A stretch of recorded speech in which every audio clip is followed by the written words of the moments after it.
1008 श्री नेमिनाथ भगवान की जय।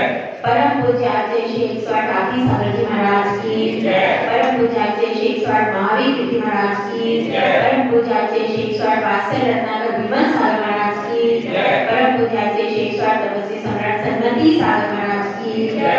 परम पूज्य आचार्य गुरुवर सुंदर सागर महाराज की जय। ऐसा ईश्वर धर्म की जय। जीवाणी माता की जय।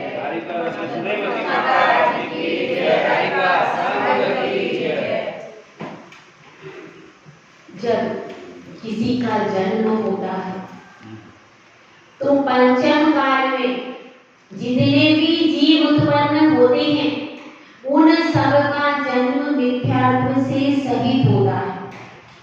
लेकिन जो इस मिथ्यात्व के सहित होने के बाद भी सच्चे देवशास्त्र गुरु की संगति प्राप्त करके अथवा परिवार के संस्कार से जिनकुल पा करके अपना उत्थान करके सम्यक दर्शन प्राप्त कर लेता है तो उसके आगे के सभी भव कैसे हो जाते हैं? पुरुष के हो जाते हैं। जो भी भव उसके मिलते हैं, क्योंकि एक बार में 48 भव मिलते हैं मनुष्य पर्याय के। यदि आपने पहले भव में सम्यक दर्शन प्राप्त कर लिया तो वैसे ही संसार छोटा हो जाएगा, फिर 48 भव की भी जरूरत नहीं है, पहले ही मुक्ति हो जाएगी। और दूसरी चीज क्या है? दूसरी चीज यह है कि आपको 16 भव पुरुष के मिलते, 16 स्त्री के, वो 16 नपुंसक के। अगर आपने पहले भव में सम्यक दर्शन प्राप्त कर लिया तो क्या होगा?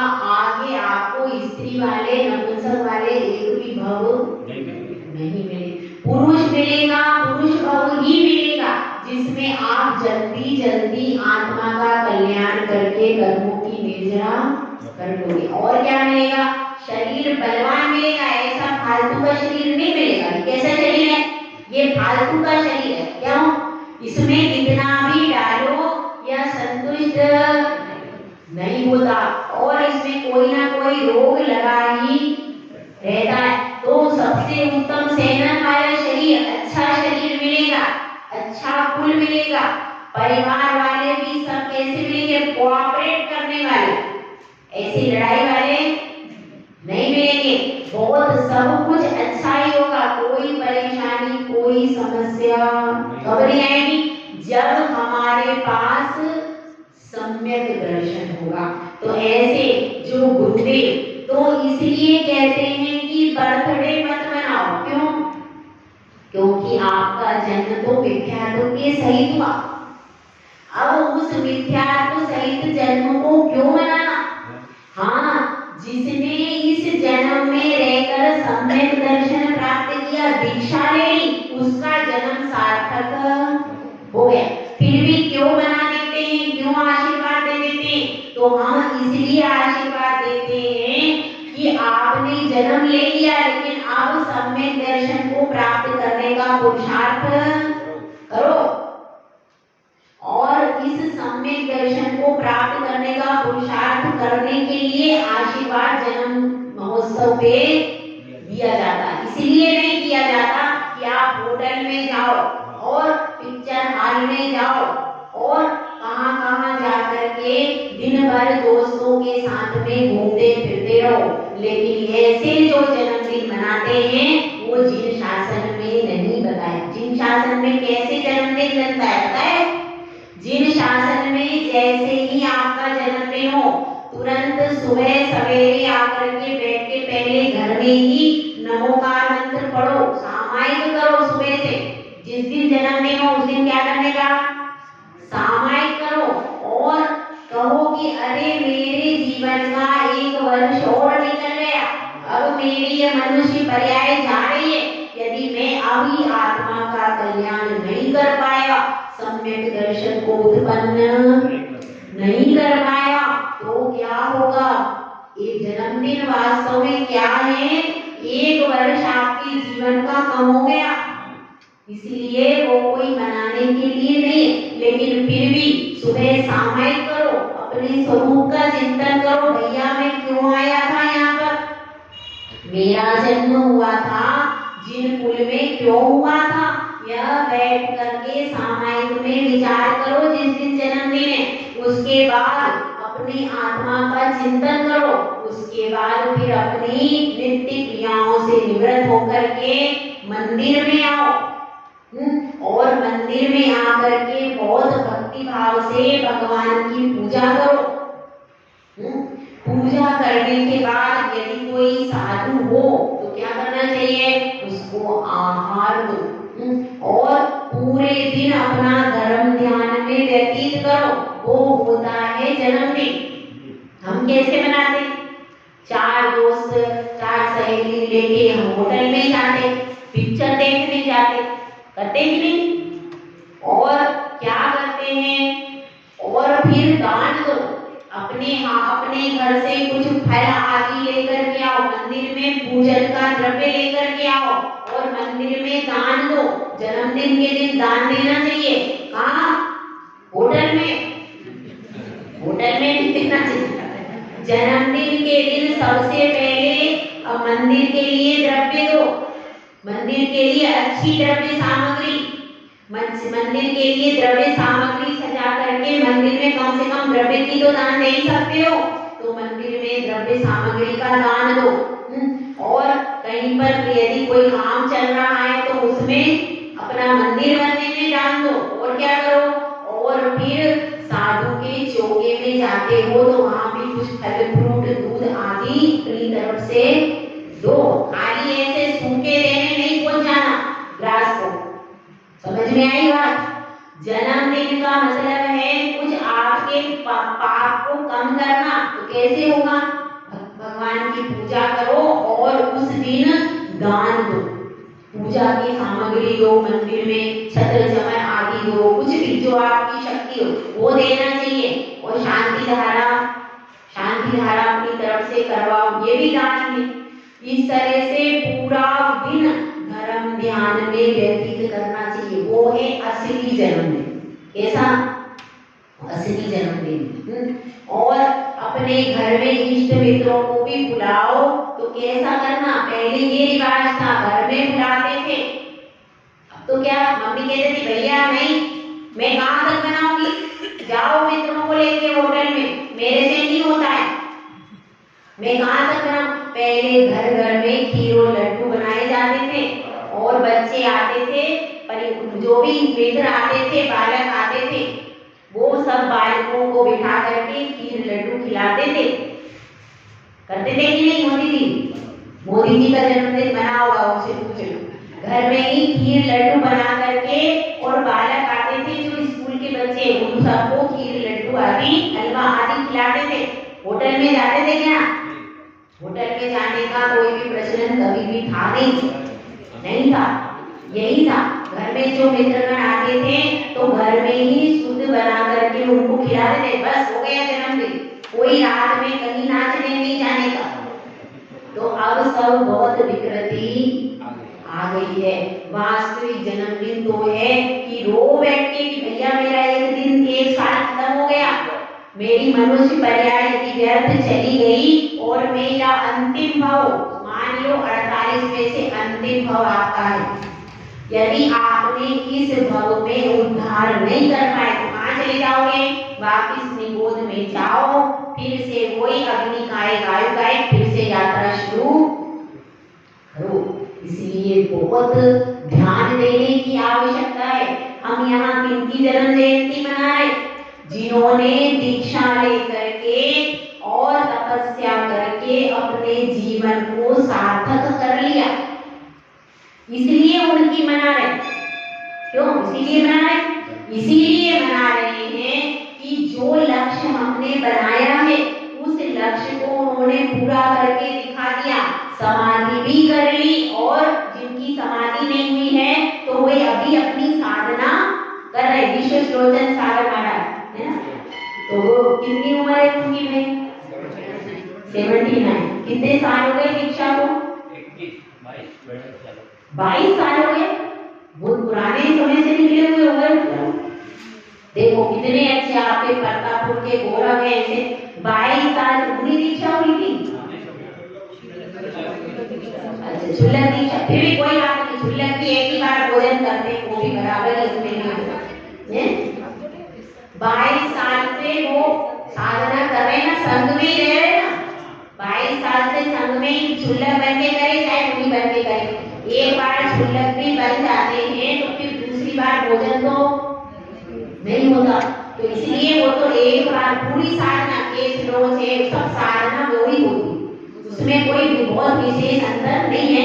तो अपने को क्या सोचना, फिर भी घर का त्याग करके 22 साल से जो संघ में साधना कर रहे तो वो अपने लिए अनुकरणीय है कि नहीं?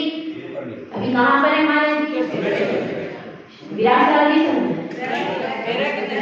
वैराग नंदी महाराज जी के संघ में है। अभी वैराग नंदी महाराज जी के संघ में रह रहे हैं। हाँ, कोई बात नहीं, वो तो चलता है, कोई बात नहीं है।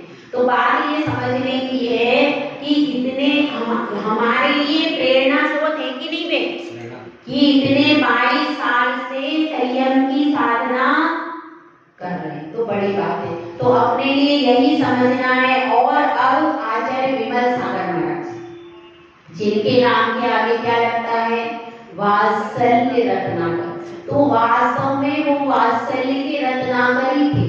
बहुत उनकी रोम रोम से, इसलिए यहाँ पे देखा है उनको, यहाँ पर आए थे, कब आए थे?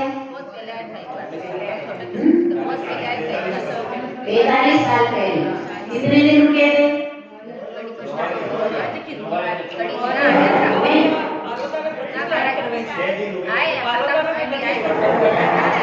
6 दिन रुके थे। आप लोगों ने देखा? तो देखो बहुत ही तपोनिष्ठ और आगमनिष्ठ और चर्या में भी बहुत, और नमक का उनका आजीवन त्याग था, नमक नहीं लेते थे, नमक का त्याग था उनका आजीवन, और रस में भी 1-2 रस ही लेते थे, बहुत कठिन साधना करते थे वो। और उनकी क्या विशेषताएं थी अगर थोड़ा सा समझते हैं। उनके पिता, उनका जन्म हुआ था कोसमा गांव में। कौन सी गांव में? यह एटा जिले में पड़ता है, और वहां पर मंदिर नहीं था। कोसमा में जब उनका जन्म हुआ तो वहां पर मंदिर नहीं था, और उनकी माता का नाम था कटोरी देवी। ठीक है, अब बताओ कटोरी में से सागर निकलते किसने देखा भाई? किसी ने देखा? हमने देखा। क्यों? क्योंकि वो इतनी, कटोरी देवी नाम था, लेकिन उन कटोरी ने भी इतने बड़े सागर को जन्म दे दिया। उसमें से ही क्या हो गया? ऐसे दिव्य पुरुष का अवतरण हो गया। तो और माता की देखिए जन्म से ही संघर्ष उनके जीवन में। 6 महीने के बाद क्या हो गया? माता का निधन हो गया, और माता का निधन हो गया तो वह क्या हुआ? बुआ के पास पले बड़े, ऐसी उनकी स्थिति हुई। फिर बुआ ले गई, बुआ ने पाला पोसा, तो एक मातृत्व की छाया जो होती है वो उनको नहीं मिल पाई। फिर कहाँ पढ़ने के लिए चले गए? मोरेना में, वहां पर विद्यालय में पढ़ने के लिए चले गए, लेकिन वो ज्यादा पढ़ते नहीं थे, नमोकार मंत्र की मालाएं फेरते रहते।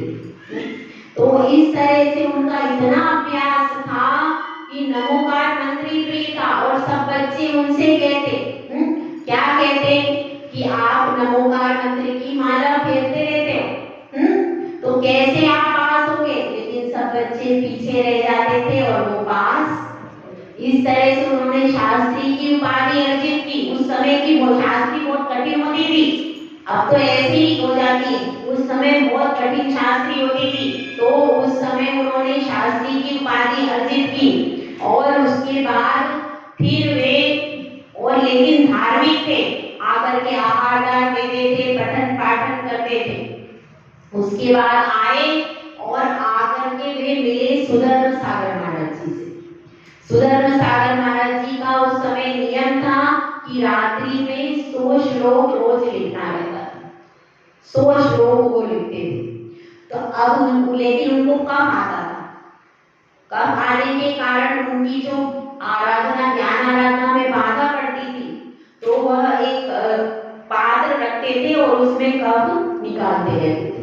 अब ऐसा हुआ रात्रि का, और विमल सागर महाराज जी भी वहीं पर बैठते थे। उस समय दीक्षा नहीं हुई थी, तो वहां पर बैठते थे और बैठ करके वे वहां पर उनको सहयोग करते थे। एक दिन ऐसा हुआ कि कप का पात्र पूरा भर गया, तो उन्होंने अपना हाथ आगे कर दिया। अब उन्होंने कुछ मांगा नहीं उनसे, इनसे सुधर्म सागर महाराज जी से उनसे कुछ मांगा नहीं, लेकिन इनकी वैयावृत्ति की भावना देख करके उनके मन में विशेष अनुराग इनके प्रति हो गया।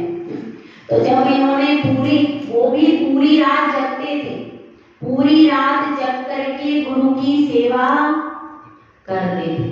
तो अब इसके कारण उन्होंने सुधर्म सागर महाराज जी को निमित्त ज्ञान था, तो इनकी वैयावृत्ति देख करके, इनकी सेवा की भावना देख करके गुरु ने अपना सारा ज्ञान, निमित्त ज्ञान दे दिया। यह उनकी कहानी। तो इसलिए देखिए, यदि आप गुरु से कुछ प्राप्त करना चाहते हो तो क्या करना पड़ेगा? क्या करना पड़ेगा? जा करके पीछे पड़ना पड़ेगा कि हमें दे दो, हमें दे दो। नहीं, कुछ याचना नहीं करना, कुछ मांगना नहीं, अपने आप सेवा में और आज्ञा में लग जाओ। जो शिष्य गुरु की आज्ञा में और सेवा में लग जाता है, उसको अपने आप ही सब कुछ मिल जाता है, उसको मांगने की भी जरूरत, और इतना मिलता है कि मांगने वाले को उतना कभी नहीं मिलेगा। जो सेवा और आज्ञा में रहता है, उसको अपने आप बिन मांगे मोती मिल जाते हैं। तो ऐसा निमित्त ज्ञान उनको प्राप्त हो गया कि किसी का भी चेहरा देखकर बता देते थे, आप कहाँ से आए हो, आप किस लिए आए हो, आपके घर में क्या रखा है, और आप इस समय कौन सी परिस्थिति का सामना कर रहे हो, तो वो और तुरंत बता देते, ऐसा आप कर लो तो आपका सब कुछ अच्छा हो जाए। इतना निमित्त ज्ञान था। इसके लिए बहुत सारी कहानियां हैं। तो अब एक छोटा सा दृष्टांत आपको बताती हूँ, बचपन का दृष्टांत उनका, कि आचार्य विमल सागर महाराज जी वैद्य थे और वो औषधि बना करके देते थे। तो एक बुढ़िया आई और उनसे बोलती है, क्या बोलती है कि आप वैद्य जी सुनो, हमारा बच्चा बहुत बीमार है, बुखार आ रहा है, औषधि दे दो। अब इनके घर में तो कोई था नहीं, माँ तो थी नहीं, तो अपने हाथ से अपनी रोटी बनाओ और खाओ। पहले चूल्हा जलता था, पहले तो कोई सुविधा थी नहीं, तो घर में चूल्हे पर शुद्ध भोजन बना रहे पंडित जी। अब उन्होंने कहा कि मैं सोले में हूँ अभी, तो मैं कैसे दवाई निकाल के दूं, और देर और हो गई है। तो उन्होंने मना किया, देखो अम्मा अभी जाओ, अभी मैं भोजन सोले में बना रहा हूँ और मैं अभी नहीं निकाल, अभी फिर निकालूंगा, फिर कपड़े बदलने पड़ेंगे, फिर परेशान, इसीलिए अभी आप जाओ। लेकिन बुढ़िया मानती, यहाँ की मानती यहाँ की भी नहीं मानती, तो वो मानने वाली नहीं थी। तो उन्होंने कहा क्या करें, तो उन्होंने झुंझलाहट में आकर के राख लपेट करके बुढ़िया में दे दी और उस पे नमस्कार मंत्र, अब वह दे दी। अब बुढ़िया ने ले गई बुढ़िया। अब शाम को बुढ़िया फिर से आ गई, उन्होंने कहा ये तो फिर से आ गई। अब वो बुढ़िया कहती है कि पंडित जी, हाँ क्या बात है, कि पंडित जी वो सुबह वाली दवाई दे दो ना फिर से। क्यों? मेरा बच्चा बहुत ठीक हो गया, एक दो खुराक में और भी ठीक हो जाए। तो ये उनकी भावना के ऊपर है, उनकी भावना कैसी थी, पवित्र थी। और उनके हाथों में भी चमत्कार हो जाया करता है, जो पवित्र पुरुष होते हैं उनकी चमत्कार होता था। और अभी वहां पर सुरत्नमती माता जी विराजमान है, सफेद शिखर में। ये किसी ने दर्शन, तो सुरत्नमती माता जी ने कहा है कि जब आचार्य विमल सागर महाराज जी वहां पर आए थे, कहां पर, सफेद शिखर में, तो उन्होंने क्या करते थे, वो 250 माला जपते थे रात्रि में। कितनी माला? 250 माला रात में बैठकर जपते थे, मतलब रात भर जागते ही होंगे। सवाल है 250 माला जपने के लिए क्या करना पड़ेगा, मतलब पूरी रात्रि में बैठ करके अपनी साधना करते, इतनी कठोर साधना। और ये परंपरा कहाँ से है, आचार्य आदि सागर महाराज जी के पे तो वो तो ध्यान में ही बैठे रहते थे।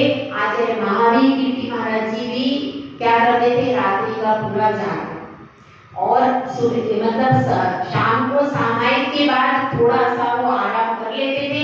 उसके बाद 11 बजे से 11:30 बजे से पुनः सचेत होकर के रात्रि भर माला फेरना, स्वाध्याय करना, पूरी रात्रि सामायिक में बिताते थे। आचार्य महावीर कीर्ति महाराज, आचार्य विमल सागर महाराज और आचार्य सन्मति सागर महाराज, तीनों का एक समय, पूरे समय यहाँ पर श्रावक रात्रि में शयन करते थे उनके पास में, और जो वहाँ शयन करता था उसको सब कुछ मिल जाता था। ऐसा सिद्धिदायक काम होता था। तो क्या बात चल रही है कि रात्रि की सामायिक भी वो पूरी रात्रि बैठकर, आसान नहीं है, आसान है, पूरी रात्रि जागरण करके और क्या करते थे, जाप करते थे। तो किसी ने पूछा कि महाराज जी आप रात्रि में जाप कैसे करते हो, इतना कब से अभ्यास है। तो वो कहते थे हम कपड़ा बेचने जाते थे, तो 3 बजे से 2 बजे से उठ करके दूर जाते थे, क्योंकि पहले क्या होता था, गरीबी थी पहले, इतनी कोई ऐसी स्थिति नहीं है, अभी तो सब आपको तैयार मिल गया, पहले ऐसा नहीं था। घर में बहुत मेहनत करनी पड़ती थी। साइकिल कितने किलोमीटर तक साइकिल पे कपड़ा लेकर के जाते थे, सुबह से उठते थे, पूरे दिन घूमते थे, कपड़े के थान लेने की ऐसी ऐसी मेहनत की है पुराने लोगों में, किए कि नहीं।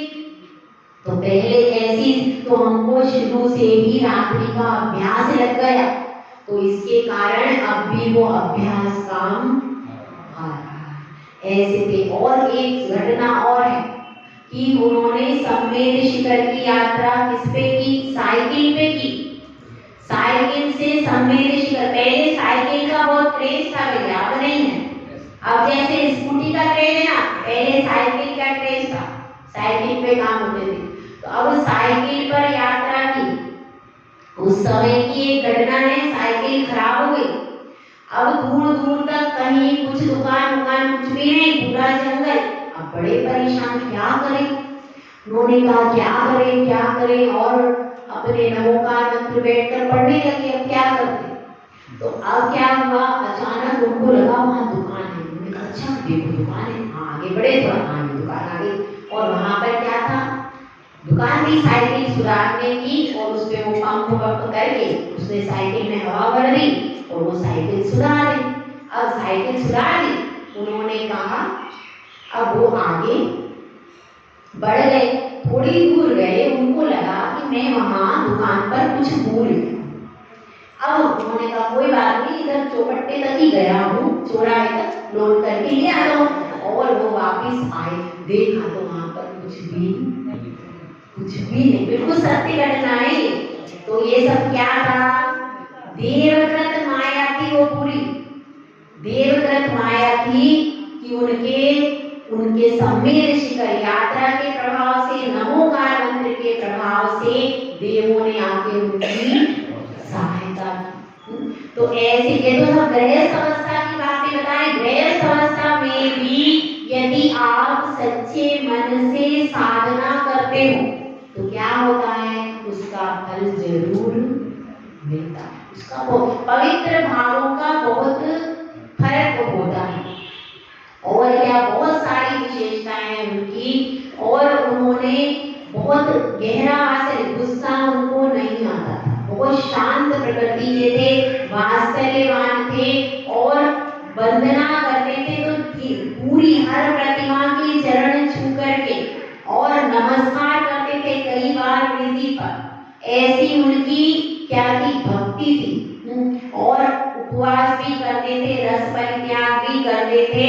और उनके शिष्य, तो उनके शिष्य 3 शिष्य प्रसिद्ध हुए विशेष। एक तो आपके लोहारिया के हैं, और उनके प्रथम शिष्य बनने का गौरव प्राप्त किया है तपस्वी सम्राट आचार्य सन्मति सागर महाराज जी। और उनके दूसरे और शिष्य कौन थे? आचार्य भरत सागर महाराज, जो कि आपके बागड़ के गौरव है कि नहीं है? बागड़ के गौरव है आचार्य भरत सागर महाराज।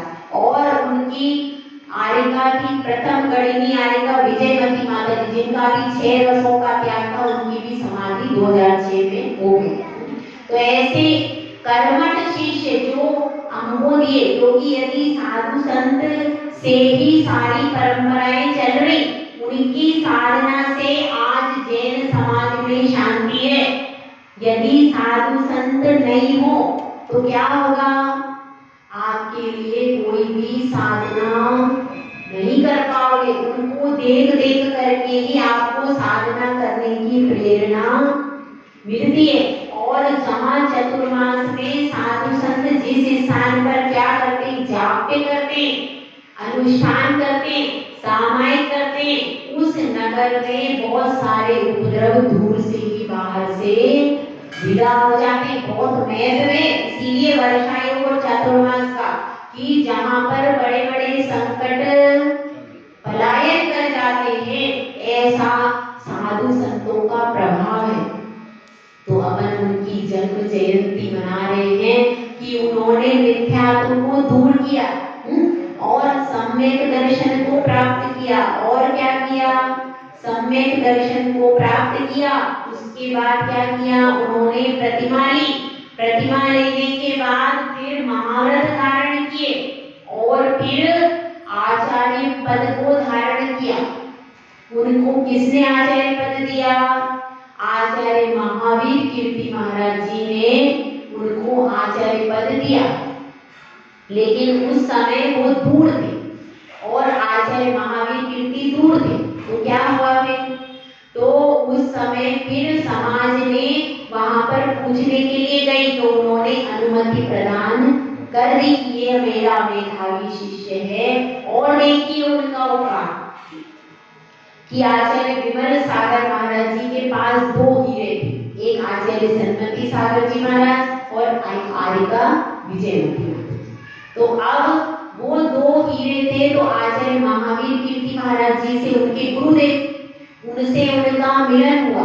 तो जब मिलन हुआ तो उनकी दृष्टि इन हीरों पर पड़ी। तो आचार्य महावीर कीर्ति महाराज जी ने बोला कि तुम मुझे यह दोनों निधि दे दो। उन्होंने क्या कहा? उन्होंने कहा कि गुरुदेव सब कुछ आपका ही है, ये तो संग किसका है? आपका ही है, आपको जो इच्छा हो वो ले जाओ। और फिर उन्होंने दोनों से भी पूछा तो दोनों भी राजी हुए। अब सन्मति सागर महाराज जी से कहते हैं, देखो मैं तो जंगली साधु हूँ, आचार्य महावीर कीर्ति महाराज, मैं तो जंगली साधु हूँ, कहीं भी जंगल में ध्यान लगाने बैठ जाता हूँ, कभी आपको रोटी मिलेगी कभी नहीं मिलेगी, और कभी चटाई का आपको त्याग करना पड़ेगा, तब संग में रखूंगा। तो उन्होंने क्या किया? सन्मति सागर में चटाई का पहले बहुत बड़ा साधना हुआ करती थी, तो मैं तो बड़ी बड़ी जगह बैठ करके 3-3 घंटे की सामायिक करते थे आचार्य महावीर कीर्ति महाराज। 3 घंटे का 3 बजे नीचे उतरते थे, 12 बजे से 3 बजे तक सामायिक होती थी उत्कृष्ट। 3 बजे नीचे उतरते थे और फिर कुछ स्वाध्याय आदि का करते थे। 3 बजे से कक्षा संघ की सामूहिक चालू होती। तो इस प्रकार से बहुत ज्यादा तप में, अध्ययन में निमित्त रहे। और एक छोटी सी घटना याद आ गई, वो बता देती हूँ कि वो सबके थे, उनके लिए अमीर गरीब छोटा बड़ा कोई भी नहीं। एक ग्वाला था, वहां आ गया महाराज के पास, वो बोलने लगा कि मेरी भैंस खो गई, कहीं विहार करके गए, कोई आ गया। तो उन्होंने बता दिया कि देखो वहां पर जाओ, वहां पर भैंस मिल जाएगी। और आचार्य भरत सागर जी जब क्षुल्लक अवस्था में थे तो वे उनको कुएं में डाल दिया था लुटेरों ने। तो उन्होंने बता दिया, आप देखो वे किसी निचले स्थान पर हैं, उन्होंने स्पष्ट बता दिया था और कह भी दिया था ये उपसर्ग विजेता रहेंगे, इनके ऊपर बहुत उपसर्ग आएंगे, लेकिन किसी भी उपसर्ग में ये अपने दीक्षा संयम से चलायमान तो ऐसे हमारे कुल गौरव है कि उन्होंने इतने सारे साधु संत दिए, इस बागड़ का गौरव बढ़ाया कि जहाँ पर आचार्य भरत सागर जी जैसे सहनशील, समताधारी और शांत साधु को दिया कि नहीं, कितने सहनशील थे और उनका ज्ञान आचार्य भरत सागर जी का कितना था, बहुत सारा ज्ञान था। तो ऐसे आचार्य विमल सागर महाराज जी का आज हम क्या मना रहे हैं, उनका जन्म महोत्सव मना रहे हैं। कौन सा है मोदी जी, 108वां उनका जन्म महोत्सव मना रहे हैं कि उन्होंने 108 साल वर्ष पहले इस कोसमा ग्राम में, जो कि एटा में आता है, उसमें जन्म लिया था और जन्म लेकर के पूरे भारत भर में अपने ज्ञान ध्यान तप की त्रिवेणी से क्या किया था, प्रभावना की थी। तो हमारा सबका गौरव है। और देखिए चीतरी से बीबी पधार गई है, अलका दीदी आ रही है, उधर अभी दर्शन कर रहे हैं। तो अपने को विचार यह करना है कि हम सब कहाँ और हम सब क्या कर रहे हैं। अपना यह जन्म सार्थक बनाना बहुत जरूरी है। कल की चिंता में बैठना व्यर्थ है। अपने को जैसे ही अपनी जिम्मेदारी पूरी हो जाए तुरंत क्या करना चाहिए, जैसे ही अपनी जिम्मेदारी पूरी हो जाए तुरंत निकलना चाहिए। यानी पोता देखूं पोती देखूं तो आप खुद जाओगे। खुद के घुटने से पहले अपने जीवन को संवार लो, इसी में सार्थकता है। हमारे चित्री से ब्रह्मचारिणी अलका दीदी पधारी, चित्री गौरव कोवा से कौन से भैया है, सुरेश भैया जी पधारे। तो अलका दीदी एक भजन सुनाओगी दीदी, छोटा सा, तो बहुत अच्छी